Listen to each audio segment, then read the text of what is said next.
Hey friends, we are going to read Where the Red Fern Grows. This is by Wilson Rawls, and we are in chapter 1 today. When I left my office that beautiful spring day, I had no idea what was in store for me. To begin with, everything was too perfect for anything unusual to happen. It was one of those days when a man feels good, feels like speaking to his neighbor, is glad to live in a country like ours, and proud of his government. You know what I mean? One of those rare days when everything is right and nothing is wrong. I was walking along whistling when I heard the dog fight. At first I paid no attention to it.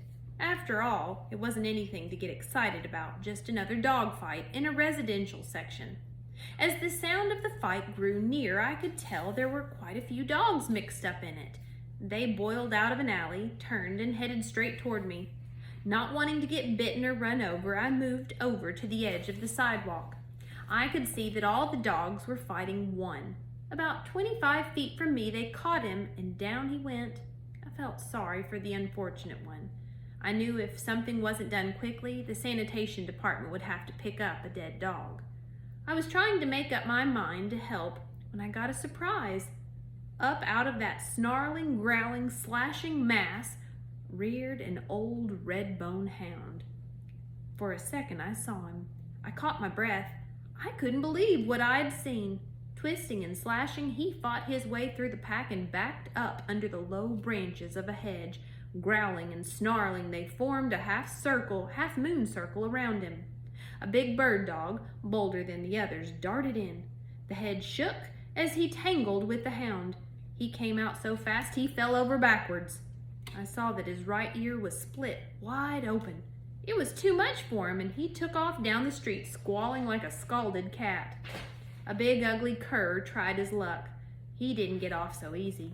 He came out with his left shoulder laid open to the bone. He sat down on his rear and let the world know that he had been hurt. By this time, my fighting blood was boiling. It's hard for a man to stand and watch an old hound fight against such odds, especially if that man has memories in his heart like I had in mine. I had seen the time when an old hound like that had given his life so that I might live. Taking off my coat, I waded in. My yelling and scolding didn't have much effect, but the swinging coat did. The dogs scattered and left. Down on my knees, I peered back under the hedge. The hound was still mad. He growled at me and he showed his teeth. I knew it wasn't his nature to fight a man. In a soft voice, I started talking to him. "Come on, boy," I said. "It's all right. I'm your friend. Come on now." The fighting fire slowly left his eyes. He bowed his head and his long red tail started thumping the ground. I kept coaxing. On his stomach, an inch at a time, he came to me and laid his head in my hand. I almost cried at what I saw. His coat was dirty and mud-caked. His skin was stretched drum-tight over his bony frame. The knotty joints of his hips and shoulders stood out a good 3 inches from his body. I could tell he was starved. I couldn't figure it out. He didn't belong in town. He was far out of place with the boxers, poodles, bird dogs, and other breeds of town dogs. He belonged in the country. He was a hunting hound. I raised one of his paws. There I read the story. The pads were worn down slick as the rind of an apple. I knew he'd come a long way and no doubt had a long way to go. Around his neck was a crude collar. On closer inspection, I saw it had been made from a piece of check-line leather. 2 holes had been punched in each end, and the ends were laced together with baling wire. As I turned the collar with my finger, I saw something else. There, scratched deep in the tough leather, was the name Buddy. I guessed that the crude, scribbly letters had probably been written by a little boy. It's strange indeed how memories can lie dormant in a man's mind for so many years. Yet those memories can be awakened and brought forth fresh and new, just by something you've seen or something you've heard, or the sight of an old familiar face. What I saw in the warm gray eyes of the friendly old hound brought back wonderful memories. To show my gratitude, I took hold of his collar and said, "Come on, boy, let's go home and get something to eat." Well, he seemed to understand that, and he found a friend. He came willingly. I gave him a bath and rubbed all the soreness from his muscles. He drank quarts of warm milk and ate all the meat I had in the house. I hurried down to the store and bought more. He ate until he was satisfied. He slept all night and most of the next day.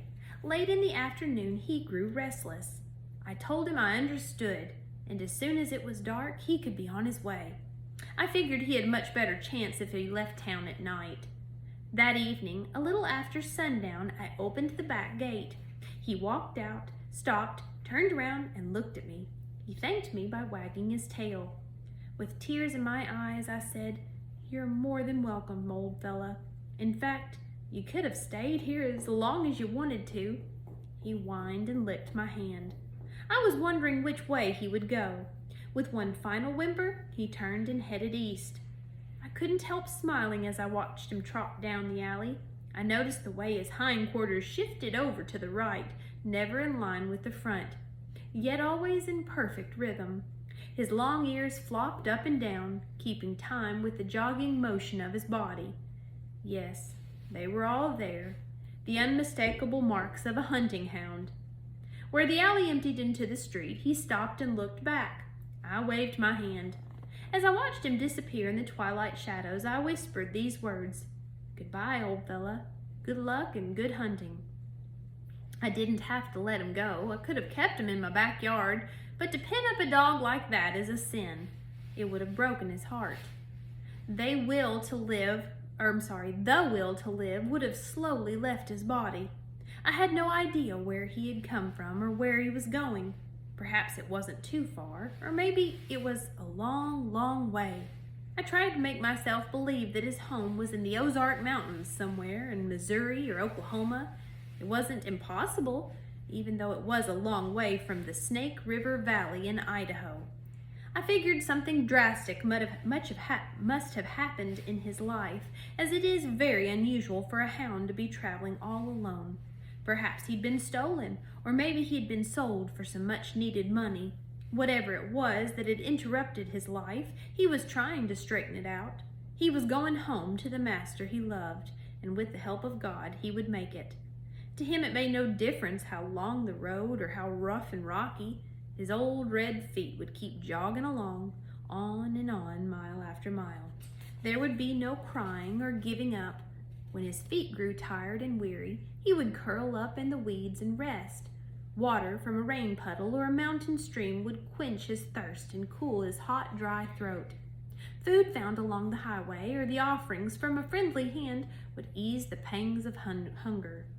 Through the rains, the snows, or the desert heat, he would jog along, never looking back. Some morning he'd be found curled up on the front porch. The long journey would be over. He would be home. There would be a lot of tail wagging and a few whimpering cries. His warm, moist tongue would caress the hand of his master. All would be forgiven. Once again, the lights would shine on his dog's world. His heart would be happy. After my friend had disappeared in the darkness, I stood and stared at the empty alley. A strange feeling came over me. At first, I thought I was lonely or sad, but I realized that wasn't it at all. The feeling was a wonderful one. Although the old hound had no way of knowing it, he'd stirred memories. What a priceless treasure they were. Memories of my boyhood days, an old KC baking powder can, and 2 little red hounds. Memories of a wonderful love, unselfish devotion, and death in its saddest form. As I turned to enter my yard, I started to lock the gate, and then I thought, no, I'll leave it open. He might come back. I was about halfway to the house when a cool breeze drifted down from the rugged Tetons. It had a bite in it, and goose pimples jumped out on my skin. I stopped at the woodshed and picked up several sticks of wood. I didn't turn on any lights on entering the house. The dark, quiet atmosphere was a perfect setting for the mood I was in. I built a fire in the fireplace and pulled up my favorite rocker. As I sat there in silence, the fire grew larger. It crackled and popped. Firelight shadows began to shimmer and dance around the room. The warm, comfortable heat felt good. I struck a match to light my pipe. As I did, 2 beautiful cups gleamed from the mantel. I held the match up so I could get a better look. They were there, side by side. One was large, with long, upright handles that stood out like wings of a mourning dove. The highly polished surface gleamed and glistened with a golden sheen. The other was smaller and made of silver. It was neat and trim and sparkled like a white star in the heavens. I got up and took them down. There was a story in those cups, a story that went back more than half of a century. As I caressed the smooth surfaces, my mind drifted back through the years, back to my boyhood days. How wonderful these memories were. Piece by piece, the story unfolded.